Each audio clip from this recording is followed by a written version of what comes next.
Yes, so it's such an honor to finally meet a world champion of public speaking up close. So, Miss Arabella, can you tell us what does it take to become the world champion of public speaking? Okay, so Sha. you started with a message which you would like to share with the world. Yes, So it was not the desire to win the world championship of public speaking. that's right. Okay. And really, what I wanted was to do my best performance. I wanted to do my best, and it didn't really matter what the trophy is or no trophy, because one can never really control how the judges will vote. Right. But you can control how you craft your speech, how you practice, how you put everything into it, and how it comes from the part of you that is very real and very genuine. How many times did you write and rewrite your speech? Oh, I really, really believe that there is no good writing. There is only good rewriting. Yes. And I was telling you folks earlier that my last sentence I crafted for 3 months before I was happy with it. So can you say that as you go to from one level to another, can you say that you were growing as a person, as a speaker? Very much growing as a person and enjoying the ride, enjoying the journey, enjoying the development and growth and blossoming. You know, that was so thrilling. I would not exchange that experience for anything.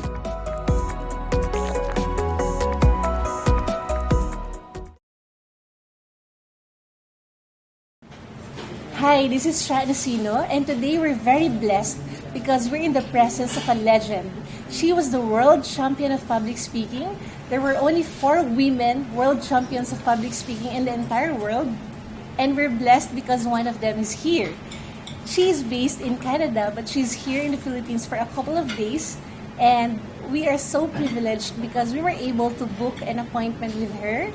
And today, we're so excited to present to you the 1986 World Champion of Public Speaking, Miss Arabella Bengson. Hi, Thank ma'am. you. Hi. Thank you for Wonderful granting to this be here. interview. Yes, so it's such an honor to finally meet a world champion of public speaking up close. She's actually a Filipina. And I'm very proud of my heritage. Everybody gets to know that I'm Filipino, even though I represented Canada at that time. So hopefully, many more people will come from the Philippines and be up there on the stage. Yes, so with you as our inspiration, that is possible. Thank you. So, Miss Arabella, can you tell us what does it take to become the world champion of public speaking? Sha, when I started, I had no clue what that World Championship was all about because it was in my first year of Toastmasters.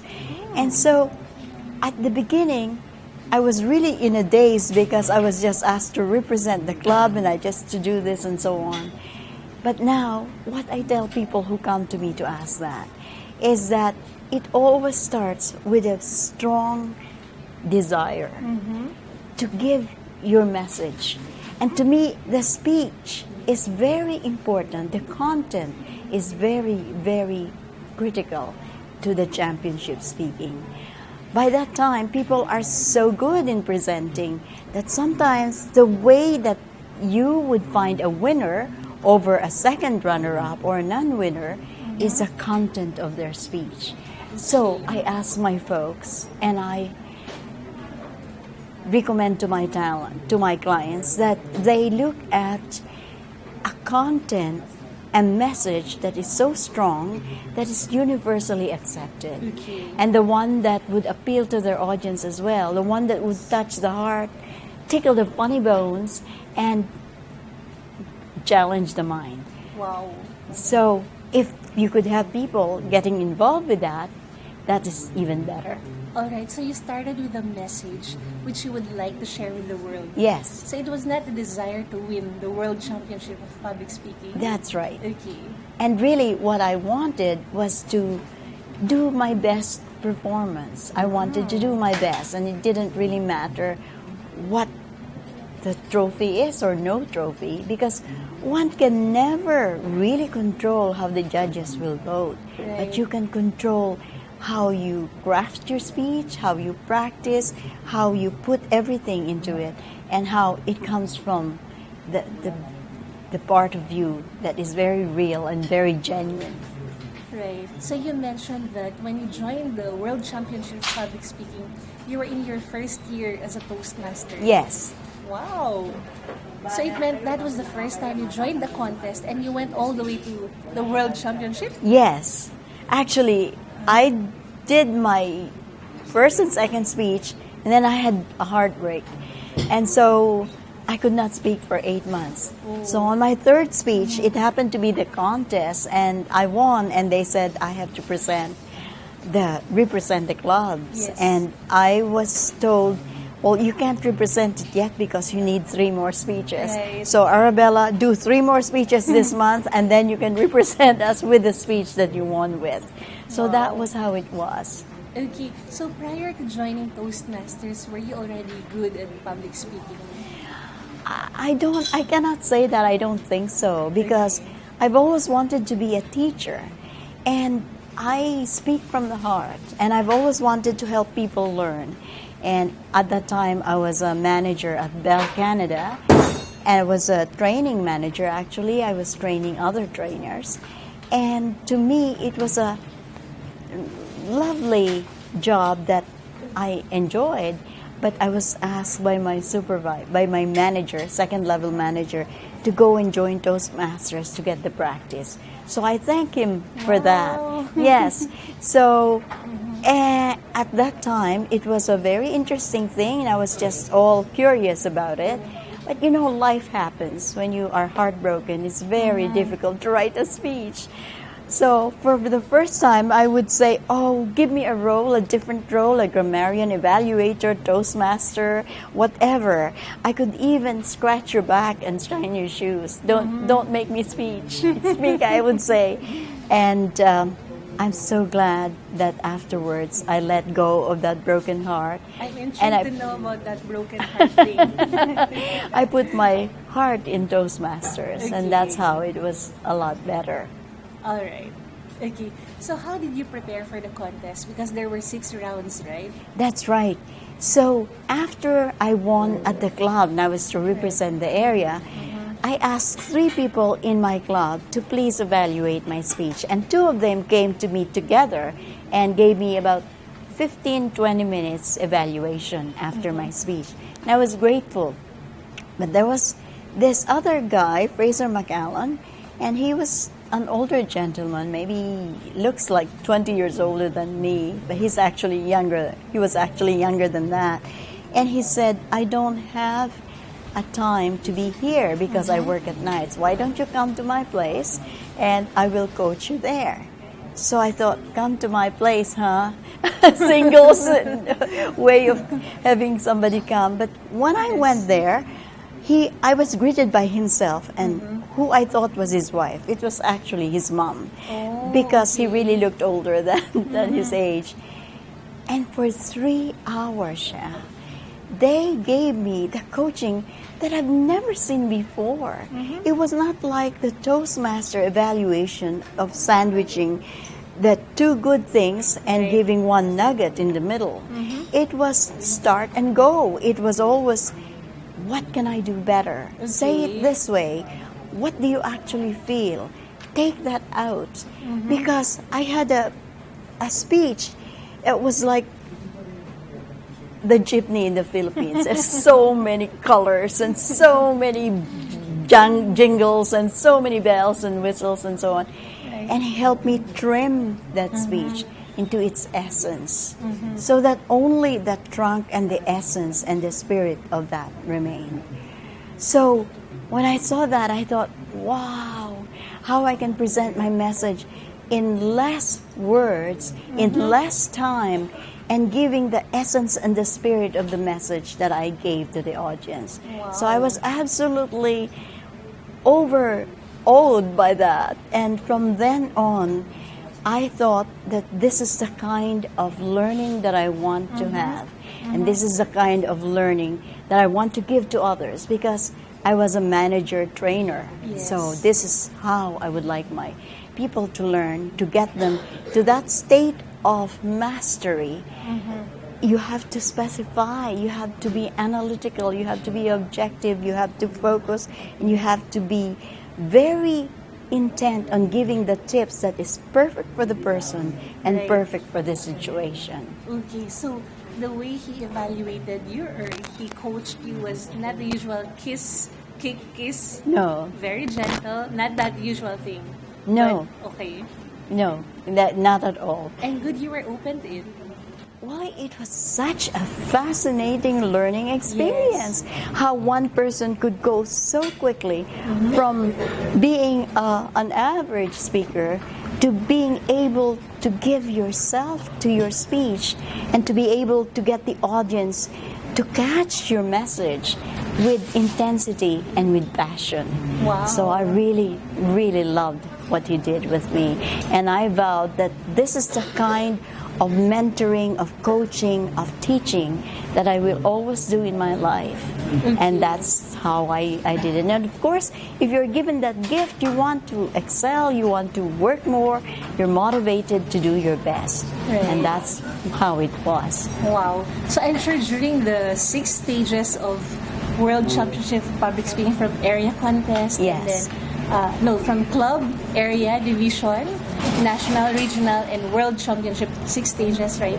I'm sure you encountered a lot of challenges. Yes. Were there times when you wanted to give up because, you know, it was so challenging or it required so much of your time and effort?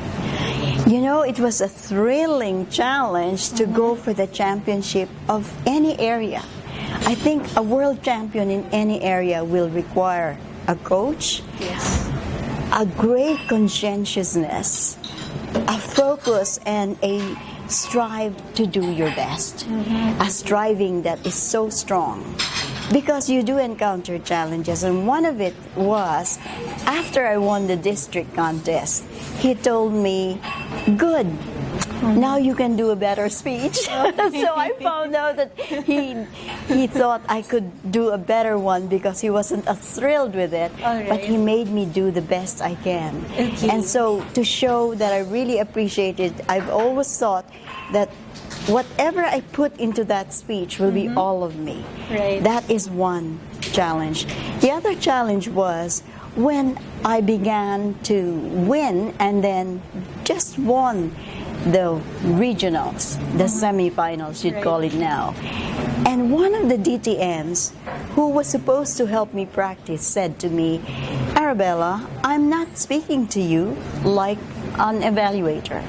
I'm speaking to you like a judge." And you know what? I went to another region and there was a speaker, winner of that region, who could have walked all over you. And I thought, this is a DTM. It's 17 years, and he speaks to me this way, and his words pierces my heart even now. Yes. But instead of wallowing in self-pity or being daunted by it, I said, you'll see what I can do. Wow. That's a fighter. Yeah. So can you say that as you go to from one level to another, can you say that you were growing as a person, as a speaker? Very much growing as a person and enjoying the ride, enjoying the journey, enjoying the development and growth and blossoming.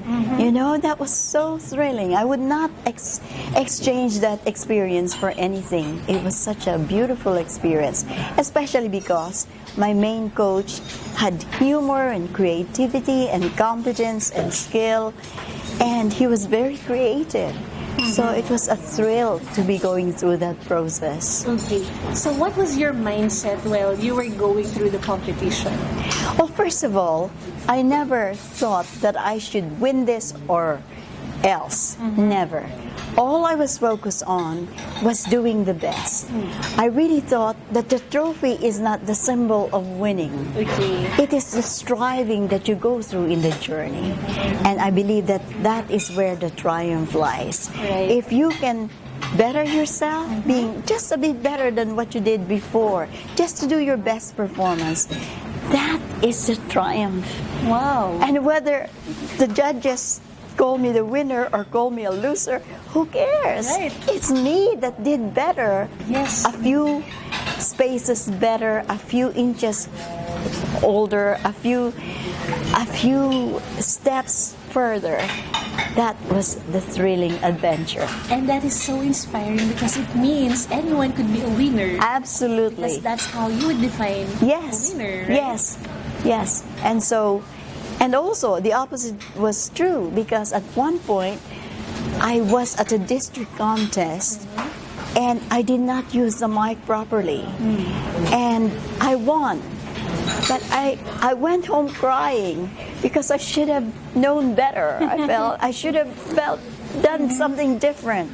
And I never spoke that speech again. I never presented that speech again because I was too crushed by the fact that one of the judges told me, "Wow, everybody must have voted you first because I did not even place you because I could not hear you." Can you imagine that, Sha? That's why Reveal that. when I talk to you and tell you to project your voice, I'm really talking from experience because I'm soft-spoken. And we soft-spoken people have to show a bigness, a bigger-than-life thing. And we have to sometimes start with a bang and sometimes start slowly with a calm, with an invitation. I like that. Let's talk about your speech.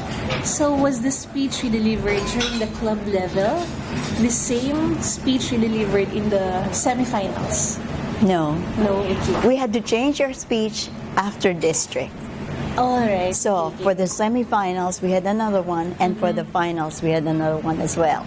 So we had to do three speeches. different speeches. So same speech from the club up to the district. Yes, And then different for semifinals, different for... correct. Okay.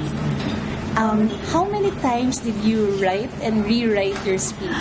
Oh, I really, really believe that there is no good writing. There is only good rewriting. Yes. And I was telling you folks earlier that my last sentence I crafted for 3 months before I was happy with it. And my story at the beginning, I loved a lot because it's about Pygmalion and having somebody bloom before your eyes. I thought that was such a wonderful mythology of Pygmalion and Galatea, and that there's a Pygmalion effect where you know that when you expect the best of others, they simply bloom and give you more than you expect. And I truly believed in that. So that was easy. But how I could end with a bang and not with a whimper took me 3 months. 3 months to write a single sentence. A single sentence. Yes. So there was so much love, effort, time that was put into writing your speech Yes. and delivering the message to the world. Yes, I find the speech easier to give than it is to write. Okay, yes, okay. Because you wrote and rewrote your speech for so many months, so many days, months, and then you delivered the speech for 5 to 7 minutes. Absolutely. But that 5 to 7 minute speech is a culmination of hundreds of hours. Right. So how did your life change after winning the title? Well, even before the title, I was being asked and offered paid speaking assignments, and it was really, really good. The first time I got offered one, somebody said from, I think, Digital Equipment of Canada at that time. They told me, "Miss Arabella, one of our members heard you, and we would like you to motivate our best presenters or best sellers at this honorary seminar," or they called it a retreat. Said, "It's a 20-minute presentation we would like to ask of you." And this was about 1985. Okay, A year before I actually won. And they said, "You know, we only have $600 for your 20-minute speech, but you can stay at Millcroft Inn for 3 whole days, free everything." Okay. So I thought to myself, wow. But I said to them, let me look at my schedule. When is this and all that? But it was so great, to be doing what you love and to be paid for it. But we as Toastmasters, we do it for free, we do it for love, and we fight to get the chance, right? And to be given that and to have that 3-day weekend at Millcroft Inn, it's not here anymore, I don't think, but it's tantamount to a 5-star retreat place or spa or resort. Yes. So you're going to have a vacation, they'll pay you. Yes. And you'll do what you love to do, which is speaking. Yes. And they'll pay you. Yes. So let's talk about being a professional speaker. So I know a lot of our audience are professional speakers and authors. What is your advice for professional speakers in general who want to succeed in engaging the audience, who want to succeed in the art and business of professional speaking? I'm glad you put that together, Sha, because they're different. I think the thing you can do most easily is to improve yourself. We can always hone our skill. We can do practice and practice and practice and focus and research and rewriting. Right. But what I found hardest was the marketing aspect, the selling aspect, the getting of the business. And I felt really good about speaking, and usually after my speech, somebody else will book me upon hearing that speech. But as business people, as entrepreneurs, we have to do the legwork. And I was thinking, wow, I was a manager at Bell Canada, and all my time was being paid, even if I took a 15-minute break, right? Even if I'm away for a 3-week holiday, I'm being paid. But when you're an entrepreneur doing everything yourself, that's hard work. That takes discipline. And especially if you're not used to selling and you're not used to marketing, that is very challenging. And so what I say to people who would like to be professional speaker would be to be a salesperson also. But a salesperson is talking to so that he will know the needs of that corporation, of that club, or that organization. And to me, that is where I put my effort. I am a good trainer. Yes. And so I look at the front-end analysis and the analyzing what the people need. Yes. So that I'm very good at, and I'm able to do that. I'm not very good at marketing, and I'm not very good at selling. I'm really always hoping that my speech will sell itself. Okay. So you had to learn marketing and selling. Yes. Okay. Yes. And even going to the copying center and doing all the copies and everything else. Yes. For your marketing collaterals? Yeah. And material. Yes. Wow. So after you won the title, did you go back to your work as a trainer, or did you become a full-time entrepreneur, full-time speaker? When my pension was vested, which was when I was 46 years old, I knew that I'll have a pension, right? Okay. So then I went on my own. I became a professional speaker full-time. And it was thrilling. It was so psychologically nourishing and so financially satisfying too. So it was, and to be able to go to different groups in different parts of the world, to be able to be a professional international trainer and speaker, that is red carpet treatment all the time. It's so ecstatic, blissful. Yes, wow. So this has been a very rewarding experience for me to be able to talk to a world champion of public speaking. Can I hug you? Yes, of course, my dear. And I believe that everything is energy. So right now, I'm beside you, and I think the encounter is really changing me as a person. How wonderful. Yes, even the coaching that we did a while ago, it really pushed me to beyond my comfort zone. So thank you so much. This has been a very rewarding interview, and I hope that a lot of our audience or a lot of the listeners learned a lot today. So thank you so much. My pleasure. Yes. And one last question. Yes. But you were saying? Your last question first. Okay, my last question is, if people would like to know more about you or would like to learn more from you, because during this interview is a bit short. So if they would like to learn more from you, or maybe they would like to get you as a speaker, where can they get in touch? How can they get in touch with you? Yes, I have a website. It's very easy, just my name, Arabella Bengson at gmail.com. No, that's my email, sorry. Okay. ArabellaBengson.com. Okay. That's the website. And they can easily access me through my Arabella888 at gmail.com. That's my most regular email address. And in my website, they will be able to get information on how to speak better. They will see a coaching session where they actually coach people. They will hear my winning speech, and they will hear other samplings of my speech. And that's ArabellaBengson.com. Okay, so that's ArabellaBengson.com. Yes. We'll put the link somewhere here in the video. Right, and also, I would like to say that I've been blessed because there's a privilege of the platform that I was telling you about. So many ears coming to hear you. Right. So many people learning from you. So many possibilities for inspiring others to do their best. I believe that this is a privilege of the platform. And to see a person grow and develop more than what you expect is something so nourishing as a professional presenter and coach. So I love that part, and I really enjoy everybody to come to Toastmasters because this is a wonderful organization where you'll meet a lot of friends, where you'll grow both in communication and leadership. And I believe that growth is one of our best blessing.